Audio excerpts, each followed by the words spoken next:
Приветствую всех на канале Магия Песка. Мои дорогие, любимые зрители, меня зовут Ольга, и сегодня для вас я сделаю отсыпочку на такую тему. Кто сегодня думал и вспоминал о тебе? Давайте посмотрим. Ни о ком не думайте, песочек все увидит, покажет, расскажет сам. Я прошу высшие силы дать мне возможность ответить на все ваши вопросы и послать для вас только лишь самую важную, нужную и полезную информацию.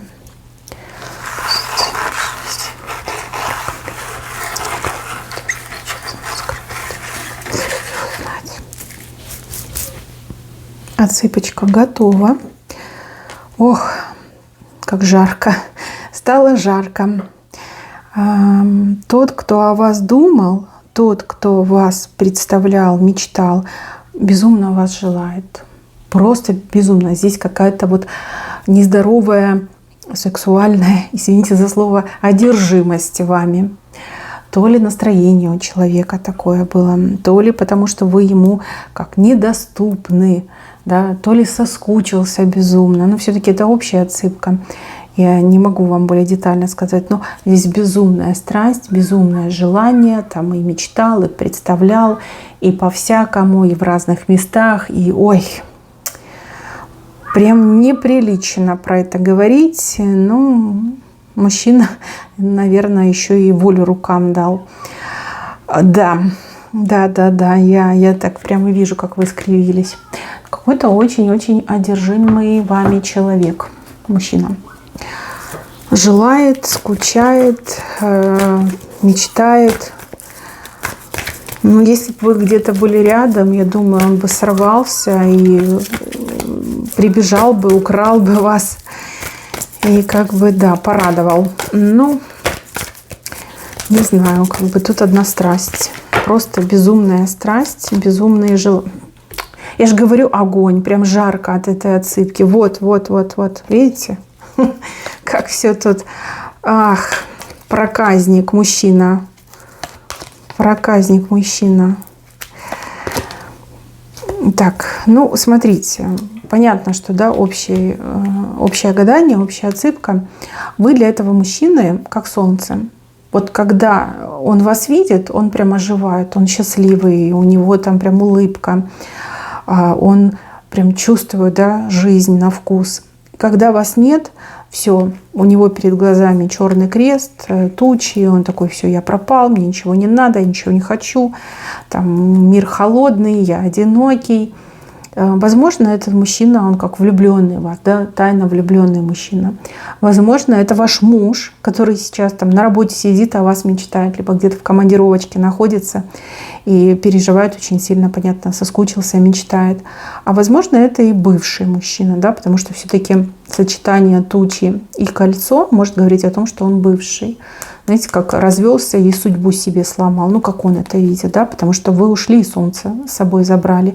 Либо вы его солнце, вы ушли, и солнце для него погасло. Ну, он вас все-таки видит своей судьбоносной женщиной, да? Потому что крест перед глазами. Судьбоносная женщина. И у него планы очень такие прям грандиозные, наполеоновские. Кольцо. Вам надеть кольцо на палец. Даже если это бывший, даже если это тайный поклонник, и даже если это ваш муж, да, возможно, он мечтает о том, чтобы, ну, купить вам какое-то колечко, да, которое вы там хотели, мечтали, вот порадовать, сделать вам подарок, вот, одеть вам колечко. Так, про этого мужчину могу еще сказать, что он достаточно такой косноязычный. Он не тот болтун-романтик, который будет там рассказывать о своей любви, там соловьем петь, уговаривать, ухаживать, там стихи декламировать, развлекать. Нет, он больше какой-то смурной молчун. Ну вот глаза у него говорящие, да, в глазах прям все можно прочитать, все его эмоции, все его чувства, его настроение. Ну а на словах, конечно, туговато ему это все объяснять. Он больше предпочитает, наверное, действиями показывать, да, свой интерес, свою любовь, свои желания. не болтун, вот четко я вижу. Ему трудно говорить, трудно признаваться в своих чувствах. Даже вот если там это ваш мужчина, вы с ним там переписываетесь, там зайчонок, медвежонок, Тёмы, а он вот прям, знаете, угу, ага, да, окей, да, как-то так отвечает. Вот даже переписываться ему сложно, какие-то романтические вещи писать. Скорее всего, вы не подозреваете, насколько сильно он к вам горит, насколько сильно вы будоражите его в конце концов. Если тайный поклонник, то и понятно, да. А если это ваш бывший, то, скорее всего, поссорились очень сильно, очень, как-то плохо расстались, да. Возможно, были там неприятные моменты, которые вспоминать не хочется, и, возможно, мужчина там загулял, типа якобы, да, либо вы думаете, что он загулял. Но на самом деле, видите, краше вас никого на свете нету. Все-таки он о вас думает, о вас мечтает, вас представляет. Вы ему нужна. Не какая-то другая женщина, а именно вы его солнце. Вы его судьба. Вам кольцо на палец хочет одеть. Но кого-то это ваш мужчина, ваш муж, с которым вы, допустим, там давно уже вместе, и вроде все было. Подозревать его в том, что он настолько вот искренне вас желает, настолько страстно желает, вы, скорее всего, не подозреваете, потому что он об этом не говорит. Он какой-то, скромный, наверное, очень сильно, либо стеснительный в этом плане, да, возможно, работа отвлекает, ваша занятость, женщины тоже не всегда готовы, либо хотят, понятно, когда овуляция, окей, но так, что прям там каждый день и несколько раз ко дню, не каждая, наверное, согласится таким заниматься. Ладно. Главное, что он желает, главное, что он любит. И главное, что у него очень серьезные намерения в отношении вас. Даже вот если тайный поклонник точно будет действовать, будет искать ключик к вашему сердцу, будет протаптывать эту дорожку к вашему сердцу, даже несмотря на то, что он молчун, все-таки сделает над собой усилия, как-то начнет обозначать свою позицию, что-то предлагать, куда-то вас звать, красиво, да, красиво ухаживать. Может, красиво говорить он и не будет, но ухаживать красиво он будет. Если это бывший мужчина, то однозначно будет пытаться прощупать сначала почву, да, что вы, как вы, с кем вы. И если он узнает, что у вас кто-то есть, прям прилетит разбираться, драться, выяснять отношения. Будет, возможно, вам говорить, что типа, как так, ты меня так быстро забыла, как ты могла, а я вот тебя люблю, а ты меня уже забыла, да, начнет выяснять. И, конечно же, говорит, что раз мы уже были вместе, ты теперь, как моя навсегда, а я твой навсегда, в общем, никуда ты от меня не денешься. Какие-то такие моменты будут. Если это ваш настоящий мужчина, девочки, вообще выключайте эту отсыпку, идите, наслаждайтесь жизнью, знайте, что он вас очень любит, гулять не будет, изменять не станет, ни на кого вас никогда не променяет, вы женщина его судьбы, вы его солнце, и он безумно счастлив, что вы у него есть. Единственное, что я бы вам советовала, это немножечко, наверное, больше проводить время вместе, романтика, да, интимная близость и какие-то, может быть, поощрения для него придумайте, да, потому что явно ему по этой отсыпке вас не хватает, то есть недостаточно времени вы проводите вместе. Мужчина по вам все время как-то тоскует, скучает, в какой-то меланхолии находится, когда вас рядом нет. То есть, мотивируйте его, давайте ему какие-то поручения, посвящайте его в свои планы, в которые можно его посвятить. Плюс, может быть, вам следует как-то чем-то вместе заниматься, больше времени, да, вы должны вместе проводить. Это тоже было бы очень хорошо. И еще, мои хорошие, здесь в этой отсыпке показывает, что мужчина, он не собственник, но он ревнует. Ревнует. Ревность на него прям как волнами накатывает, он с собой ничего поделать не может. Иногда ревнует так сильно, что, знаете, кулаки чешутся, да, кулаки чешутся. Он вам об этом, может, и говорил, если это ваш муж или бывший муж. Но он не говорил вот все, что его волнует. Во-первых, он считает вас безумно красивой. Во-вторых, он считает, что вы просто вот фонтанируете эту сексуальную энергию, и все мужики как бы это видят, и все мужики к вам тянутся, там слюни пускают, смотрят на вас таким вот хищным взглядом. Конечно, его это очень беспокоит, его это раздражает. Он понимает, что это ненормально так сильно ревновать, но с собой ничего поделать не может. Вот такая вы прям желанная, сладкая, что он его Кондратий берет, да, когда он себе представляет, что вы с кем-то общаетесь, либо вот кто-то на вас там смотрит, кто-то желает с вами познакомиться.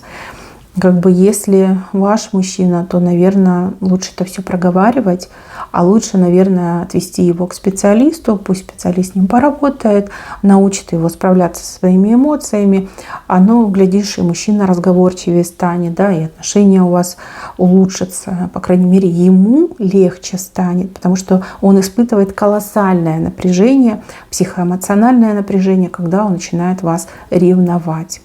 Если это тайный поклонник, как раз-таки вот ревность вам и поможет. Ревность, именно только лишь ревность выведет вашего тайного поклонника из статуса тайный в статус явный. Да, вот.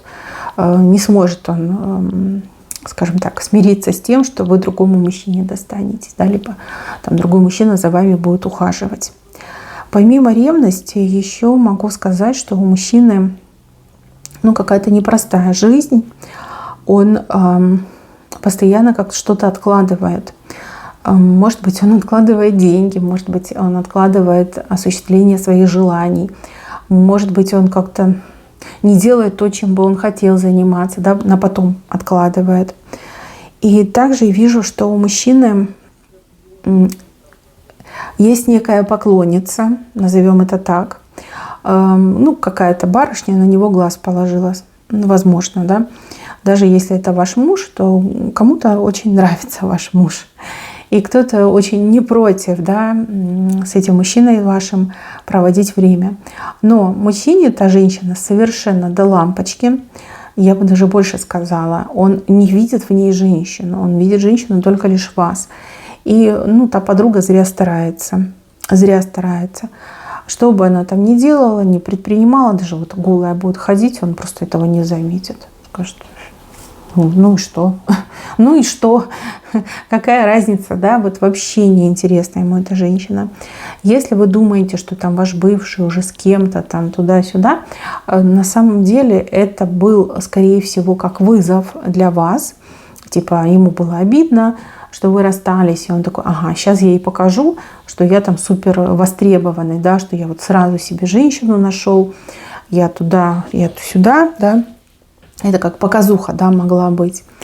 Если это ваш мужчина, муж, он никогда не скажет, что какая-то женщина к нему пристает. Никогда не скажет. Даже если она будет, действительно за ним прям голая бегать, он все равно не скажет. Он не хочет вас беспокоить, он не хочет конфликтов из-за этого. Он будет сам пытаться решить с ней вопрос, сам будет пытаться ее как-то, усмирить, что ли, призвать к ответственности, сказать, женщина, очнитесь, вы что творите, да, это безобразие, так нельзя. И тайный поклонник, в принципе, это не важно, у него может быть поклонница у самого, пока он тайный, как бы это не особо важно. Еще по поводу этого мужчины могу сказать, что у него есть какой-то талант, либо редкий дар. Вот у кого-то точно редкий дар отыграется. Талант, способность, умение некое есть. И вот мужчине вообще нужно этим заниматься. Если он будет этим заниматься, он достигнет прям таких конкретных высот, он возвысится, он прославится. И денег намного больше у него станет.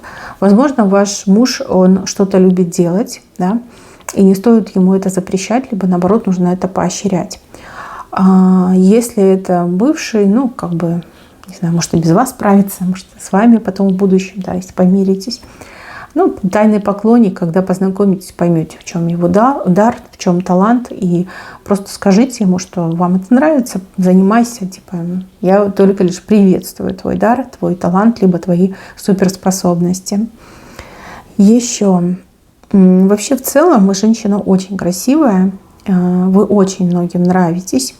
и очень много мужчин за вами наблюдает. Но вы то ли очень сосредоточены на своей работе, на своей семье, в своих мыслях, да, постоянно находитесь, вы этого не замечаете. Вы как будто бы наоборот недовольны своей внешностью, либо своей фигурой, ну, вес, там, да, объемы. Вам не нравится. Мужчинам нравится, а вот вам не нравится. Как такое может быть? И еще, в целом, вы такая женщина, что для вас вообще не проблема привлечь внимание любого мужчины. Прям любого. То есть достаточно там щелкнуть пальцами и все, и мужчина будет ваш. Просто вам это не надо, вы этим не занимаетесь. А вот такая суперсила лично у вас, вот у девушки, у женщины, которая смотрит мою отсыпочку, она у вас точно есть. И я это вижу, и высшие силы это видят, и мужчины это видят, и даже другие женщины это видят. Кстати, женщины вас недолюбливают. Недолюбливают, потому что вы красивая, потому что вы умная, потому что вы очень нравитесь другим мужчинам. Все, вот они видят и чувствуют у вас прям такую серьезную конкурентку. Понятно, что они вас недолюбливают. Здесь даже, знаете, вот какие-то не соревнования, а скорее как конкуренция с какой-то женщиной, она вам все время проигрывала. То есть, возможно, вы с ней не конкурировали по факту, да, вы даже, может, и знать об этом не знаете, либо не хотите знать, вам это не важно. А она прям с вами пыталась бороться, конкурировать, но она постоянно вам проигрывает. Проигрывает, причем по всем статьям. Даже вот там просто к знакомому мужчине подходит и спрашивает: а вот кого бы ты предпочел, да, кого бы ты выбрал, либо как ты думаешь, кто красивее, я, либо она? И мужчина всегда говорит про вас, но никогда не говорит про нее. Вот, конечно, ей это больно, ей это обидно, она там злится, и злится очень сильно. Была бы ее воля, она бы там вас в порошок бы стерла, но такого никогда не будет. Возможно, с возрастом эта женщина поумнеет, ну, либо когда встретит свое счастье, да, как-то немножко перерастет это все, успокоится. Вот. Она, такой немножко, знаете, как загнанный, закомплексованный, несчастный человек. Вот она, кстати, о вас тоже думала. Причем думала о том, что когда же наступит это светлое время, когда наконец-таки ее признают, когда наконец-таки вы свою корону потеряете. Вот очень ей прям хотелось видеть вас растерзанную, униженную, чтобы прям плохо выглядели, да, вот прям она такая: ох, вот бы тебе, вот бы тебе. Ну нет, такого не будет. И еще, знаете, скажу такую вещь, очень похоже, что эта женщина, она... Нет, она не бегает за вашим мужем и не бегает за вашим тайным поклонником. Она на кого-то конкретного метит. Прям конкретно какой-то мужчина ее интересует. А этот мужчина вас то ли добивался, то ли он перед вами как-то заискивает. Ищет вашего расположения. Возможно, все это произошло именно из-за этого мужчины. Не будь этого мужчины, она бы с вами там не конкурировала, да, либо не соперничала.